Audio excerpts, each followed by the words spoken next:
Hello, everyone.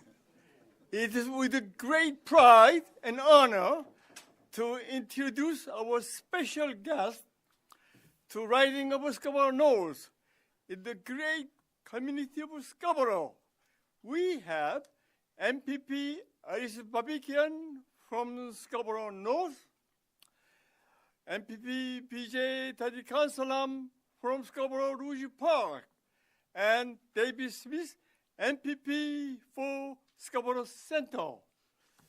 I also want to welcome the Solicitor General Michael Kerzner and the Attorney General Doug Downey to Scarborough.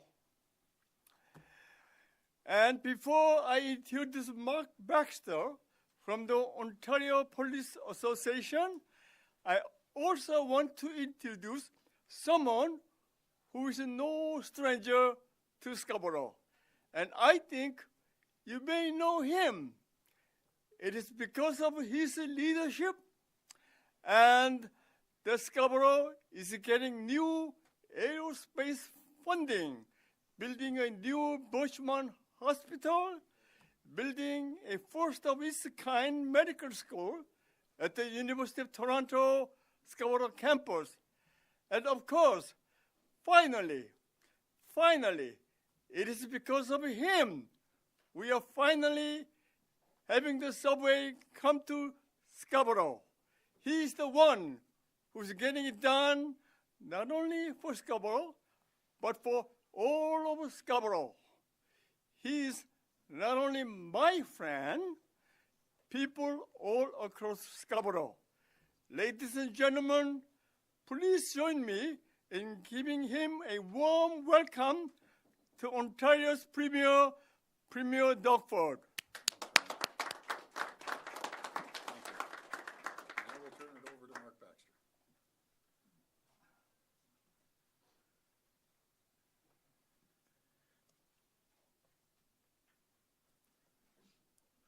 Good afternoon.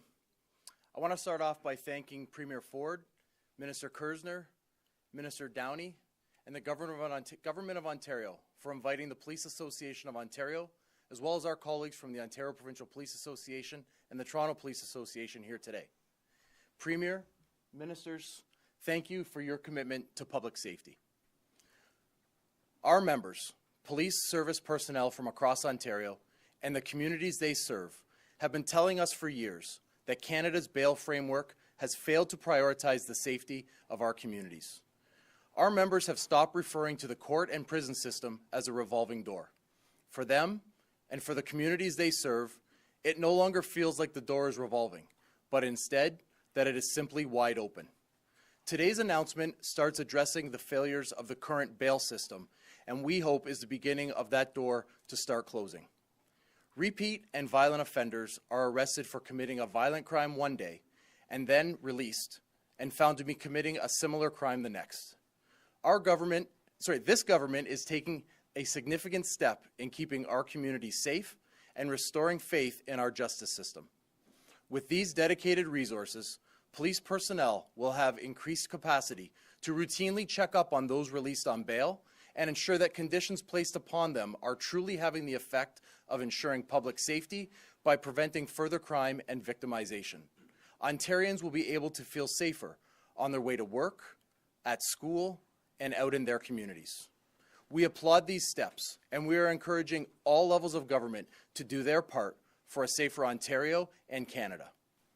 The Police Association of Ontario and our colleagues at the Canadian Police Association have made it clear in Ottawa that amendments to the Criminal Code are needed to fully tackle the issue of the release of repeat and violent offenders in our communities. Our judges and Crown prosecutors need the legal tools to guarantee that repeat and violent accused persons will not pose a risk to public safety prior to their trial. Right now, the tools available are inadequate and persons are routinely granted bail when they pose a great threat to the public. We appreciate movement from the federal government to look at making changes to the criminal code, but now is the time for action. Bail compliance units are only as useful as the conditions they are enforcing, and violent crime bail teams in our courts are only as effective as the criminal law allows. Ontario has given the justice system more resources for this vital issue. Now we need the federal government to provide us with the proper legal tools. The Police Association of Ontario is looking forward to our continued work with the Government of Ontario to keep our communities safe, and we urge all levels of government to do their part for a safer Canada. Again, on behalf of the Police Association of Ontario and our members, I want to thank the Premier, the Minister, and the Government of Ontario for moving forward with this step and for their dedication to the safety and well-being of our members and the communities that we serve.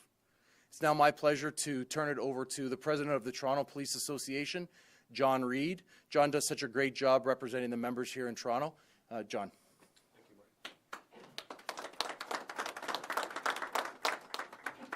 Good afternoon.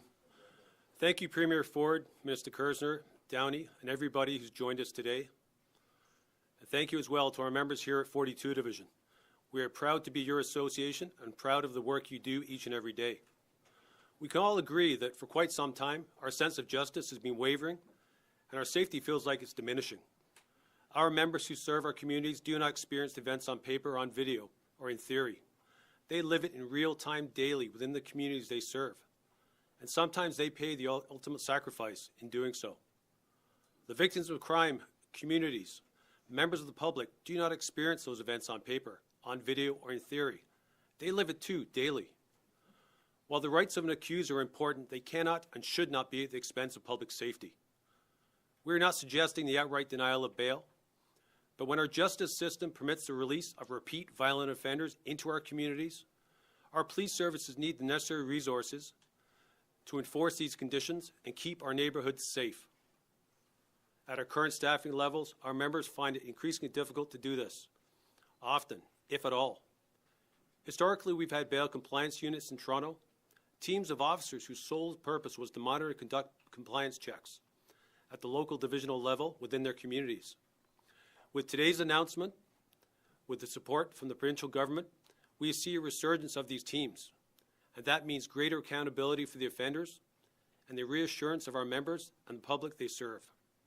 We are grateful for the ongoing cooperation that we've had with the Ford government, and we look forward to the many more progressive changes. Thank you very much. Now over to Minister Downey. Thank you. Hello and good afternoon, and thank you, Minister Cho, for your enthusiasm and for your great representation here. And I want to thank Mark Baxter, who you just heard from, the President of the Police Association of Ontario, and John Reid, of course, the President of the Toronto Police Association, and I know the OPPA is here as well. Premier Ford, Minister Kerzner, it's good to be here today. It's great for this important announcement to be in Scarborough. I'm pleased to be here and to join you to announce how our government is working to address bail compliance for violent and repeat offenders. I'd like to take a moment to thank the Toronto Police Service and 42 Division for having us here today. And I'd like to extend my sincere gratitude to each and every police service member in the province and for your continued collaboration across the justice sector and for the very important work you do on the front lines to keep all of our communities safe. We know that Ontario has seen an increase in serious violent crimes, allegedly involving individuals already on bail release orders. This is deeply concerning, and we've seen the ways these events reverberate through our communities and how they affect people's lives and well-being every day. And these incidents are not isolated to one city or one region. Simply put, this is an issue that impacts all of Ontario. It demands a cross-government approach, one that aims to keep our communities safe from violent criminals and ensures we implement new measures to increase public safety. Let me be clear. It is absolutely critical that we uphold public safety and that we ensure the justice system remains resilient and adaptable. We're supporting a legal system that works for all Ontarians, one that we can continue to rely on, working alongside other justice system partners like police to keep our communities safe. Our government knows that alongside the federal government, we need to address bail reform. And so, it was Premier Ford who strongly advocated to the federal government for bail reform across the nation with his colleagues from every province and territory. And he advocated for you right here at home. Leading this charge for meaningful change here in our communities, we'll continue working in partnership with the federal government to ensure our judicial system is equipped with the means necessary to ensure that our communities are safe and the work of our frontline officers is not wasted. After all, a safe Ontario is a strong Ontario. Once again, I'd like to thank Premier Ford and Minister Kerzner for your continued dedication to public safety and to ensuring law enforcement and prosecutions are continuing to work together to keep our community safe. Thank you. Merci. Miigwech. Now I'll turn it over to the Solicitor General.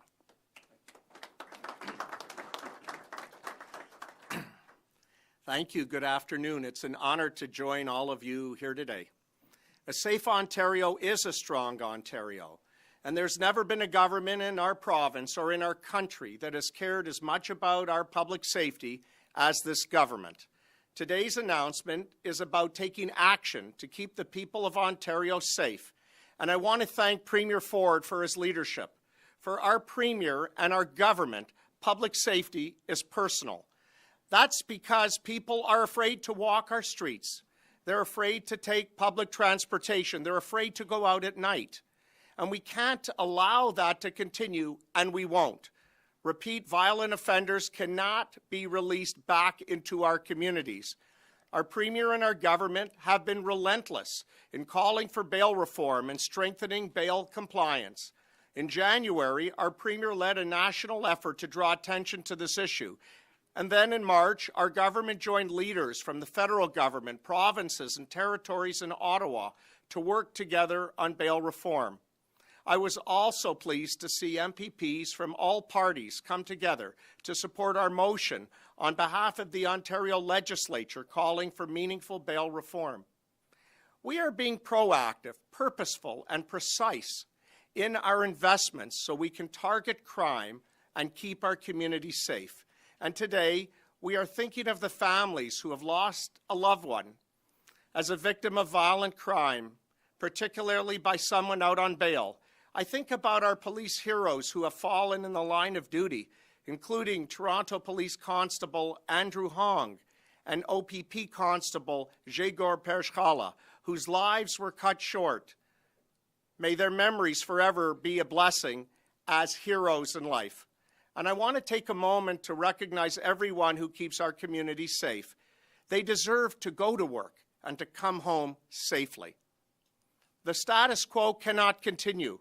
Everyone has a right to feel safe in their own community, and enough is enough. We can never take our public safety for granted. And recently, we've seen a new level of brazenness from those who wish to do harm. And when we see this behavior, we must call it out. We must act. When it comes to keeping people safe and addressing crime in our communities, we will stop at nothing. And as Solicitor General, keeping Ontarians safe and addressing crime in our communities will always be my top priority. We are assisting police and our justice sector partners to address issues of bail compliance and help ensure that both sentencing and bail processes actually work to reduce violent acts and keep our communities safe. The rule of law must matter, and our public safety must matter.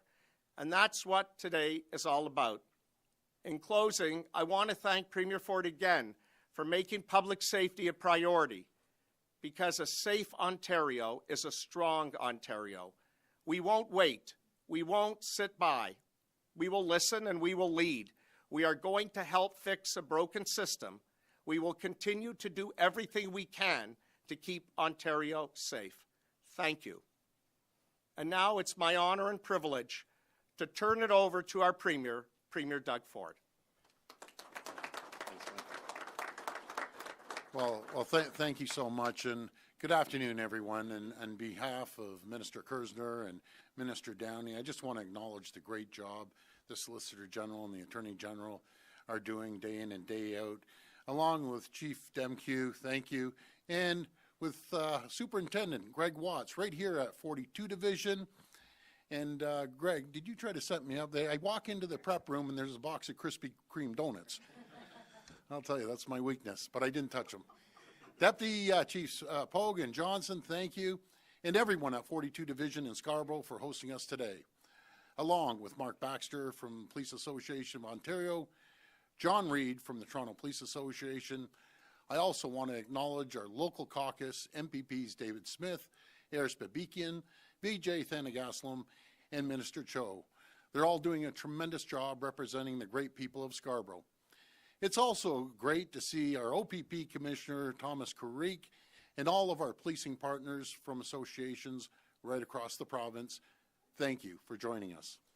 It's always a privilege and an honor to be alongside the brave women and men in uniform who put themselves in harm's way every single day to keep our communities safe.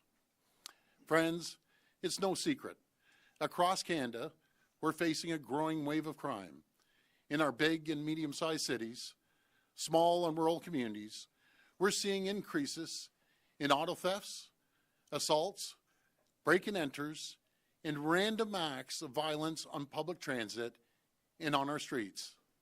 And here in Toronto, major crime is up over 20% compared to the same time last year. And they're up even higher right here in 42 Division. I can tell you, people don't feel safe. That's why earlier this week, we announced new measures to get more boots on the ground in every part of our province. And friends, while we work together with our police services to address policing shortages, we urgently need bail reform. We're seeing too many innocent people lose their lives at the hands of dangerous criminals and repeat offenders who should have been behind bars. In fact, over the past 2 years, 17% of people accused of gun murders right here in Toronto were out on bail for other firearm charges. That's unacceptable. It has to stop, and we'll make sure it stops. We can't have a justice system that fails to protect innocent people, a justice system where bad guys are allowed to run free, a justice system that has an open-door policy where violent criminals are arrested one day and let back out on the streets the next day. That's why earlier this year, I asked premiers right across the country of all political stripes to join me in calling on the federal government to make criminal code changes to fix Canada's bail system. This isn't a political issue, it's a public safety issue. And I'm so pleased that the federal government is taking this issue seriously and has agreed to work with us. Here in Ontario, we're doing our part to keep high-risk, violent reoffenders in jail where they belong. Today, we're pleased to announce $112 million in new funding for programs aimed at improving bail compliance. This funding includes investments to create a dedicated team of police officers to catch high-risk provincial offenders who aren't following their bail conditions or unlawfully at large. This funding includes new money for the OPP, municipal and First Nations police services to set up dedicated bail compliance teams to assist prosecutors with gathering evidence and assessing public safety risks during the bail hearing stage. We're also giving special teams of prosecutors the time and resources they need to conduct in-depth bail hearings for accused offenders deemed to be high risk. And we're investing in new technology to better monitor people out on bail. Together, these investments will help ensure that the most high-risk offenders remain in jail, and those accused of crimes and out on bail follow the rules. Our government is doing everything we can to support and protect our police officers, our communities, and our people. We're tackling rising crime rates by arming local police services with the resources and the tools they need to do their job. We're fighting back against guns and gangs. We're supporting those who need help with their mental health and addictions, while also making sure that our frontline officers are better equipped to respond to mental health crisis. We're bringing in reinforcements and getting more boots on the ground. And we're making sure the most dangerous criminals are locked up behind bars and not creating havoc on our streets. As Premier, I'll do whatever I can, whatever it takes to keep our province safe. Thank you all for joining us today, and may God bless the men and women in uniform, and may God bless the people of Ontario. Thank you.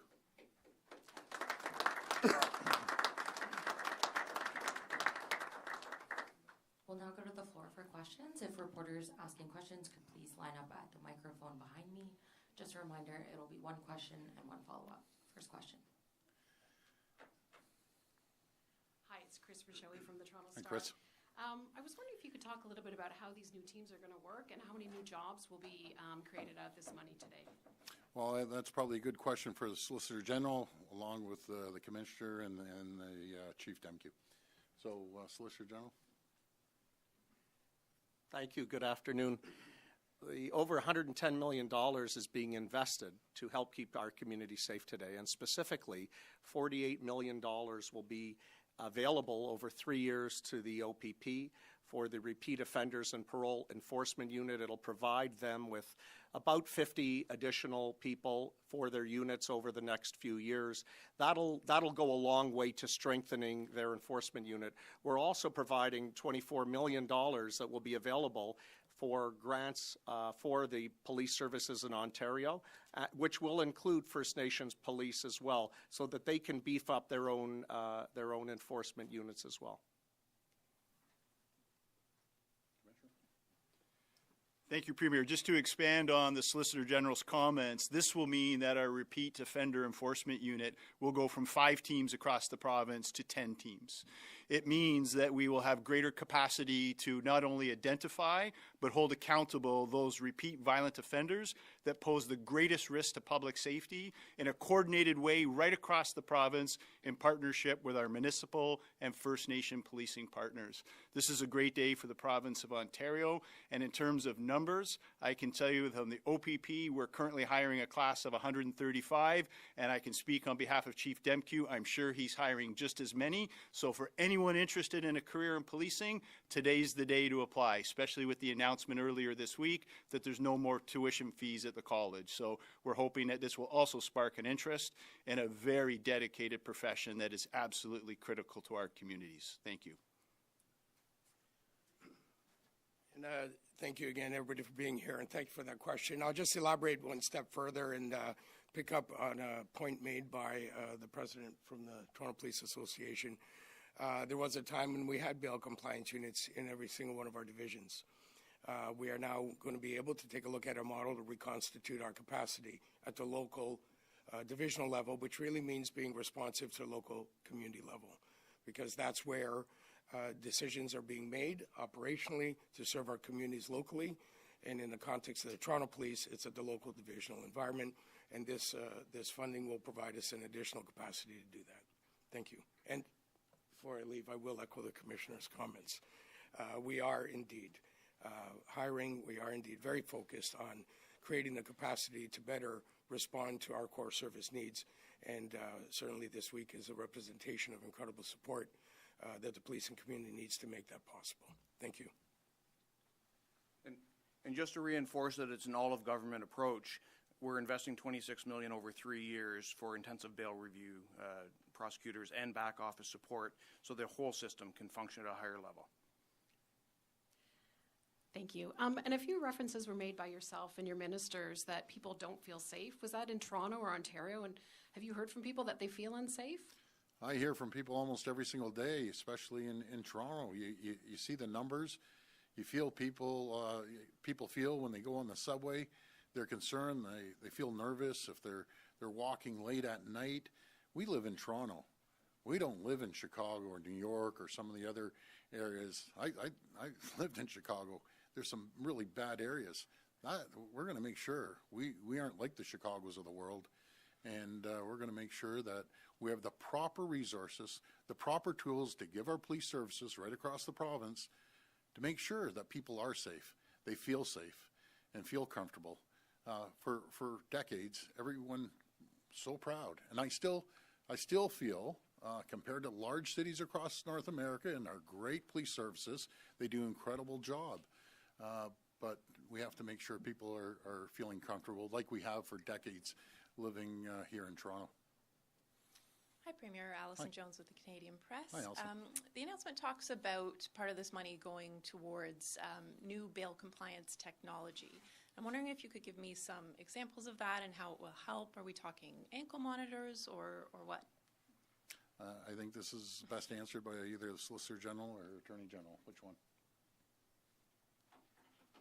Thank you, and thank you for the question.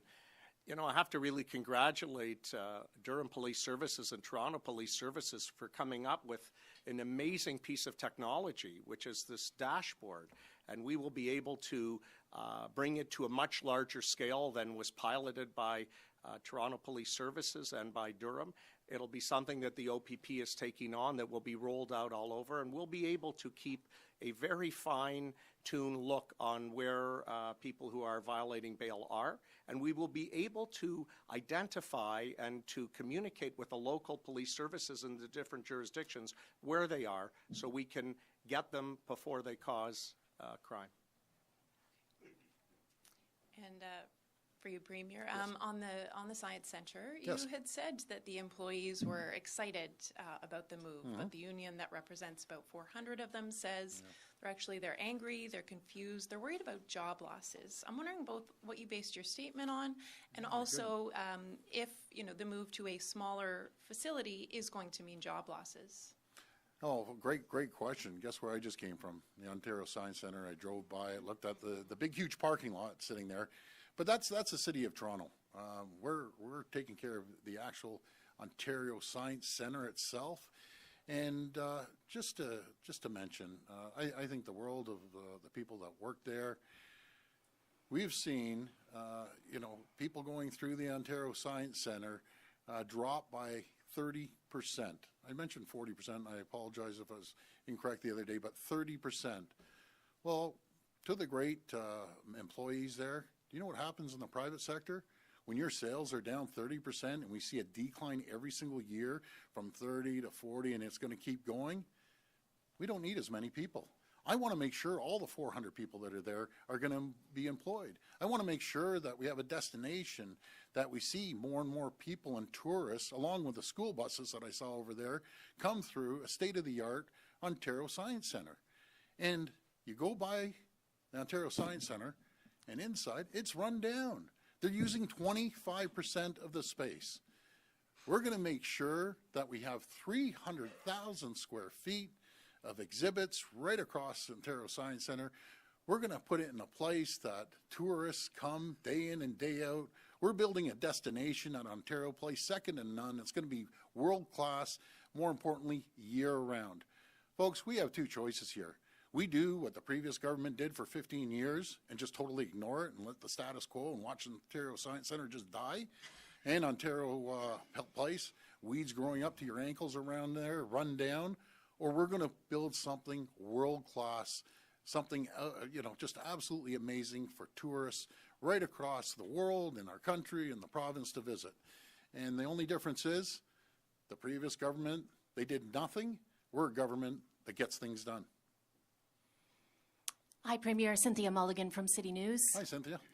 So, Premier, for the last few days, I've been exploring the Dufferin Rouge Agricultural Preserve. It's 5,000 acres on the part of the Greenbelt that you have removed to build housing.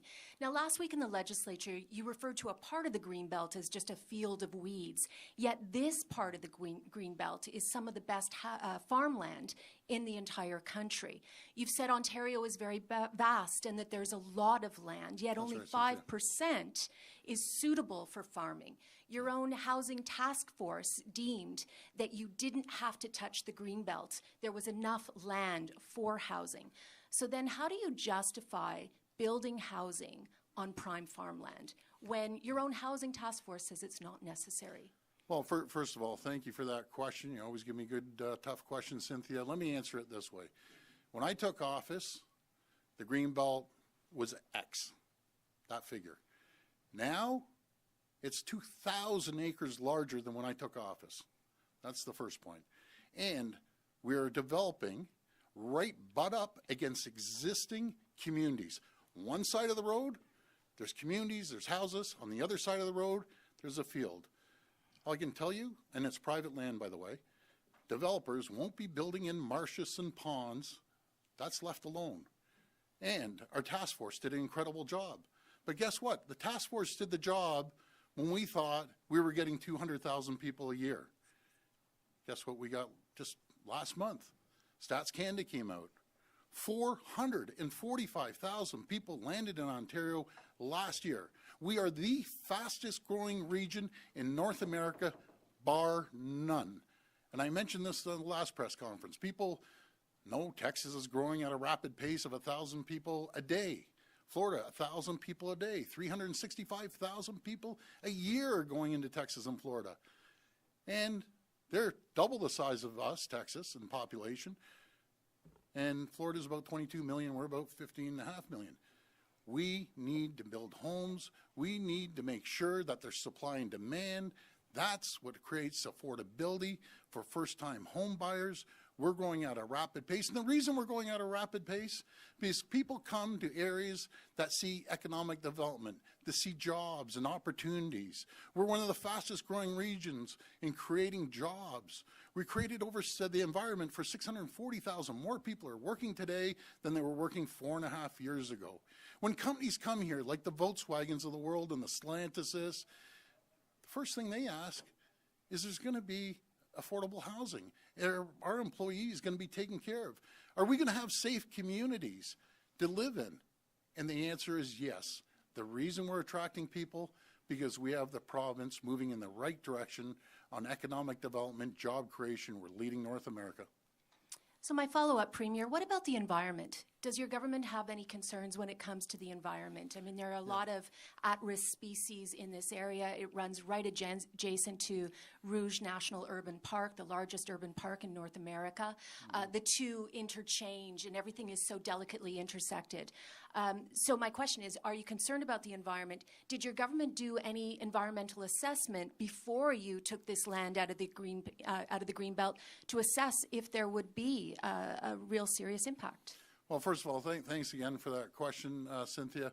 I will put our environmental policies up against any single government in the history of Ontario. We changed over 2 coal plants, steel plants, into electric arc furnaces, taking 2 million cars off the road. We're building the largest transit system in North America, spending $30 billion to get people out of cars into our transit. We're transforming the electric vehicle.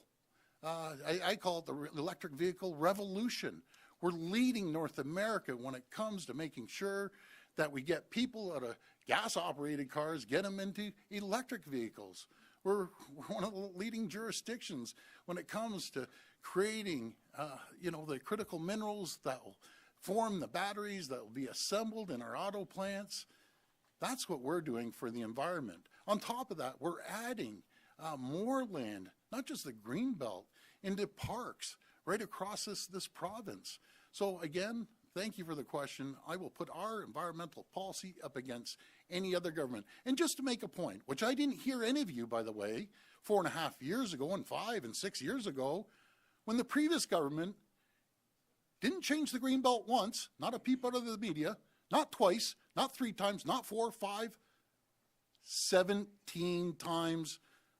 We heard crickets from the media. My question is, why? And they did have a housing crisis. We have a housing crisis. We're going to build homes for people to live in, and supply and demand, we're going to build 1.5 million homes. Hi, Premier. This is Rami Butros from Oxygen Media. Hi, how are you? Thank you very much for allocating 112 million for supporting the police force, especially the crime rate is rocketing. And let me get the opportunity to thank the police force for their great effort and even their sacrifice their lives to make us safe. My question is about Bill 75, which is federal, which makes the police missions very hard, in which when they arrested the bad guys, they are released again. With this 112 million will help to legislate new bills that protect the Ontarians from having the bad guys flee again, and would this be contradict with the federal laws? Thank you. Well, great question. We're working collaboratively with all the premiers across the province, and we're working collaboratively with the federal government. You know, they responded very quickly when we sent that letter in. I know our Attorney General was up there with all the other Attorney Generals, but I will pass it over to our Attorney General and or our Solicitor General. Thank you.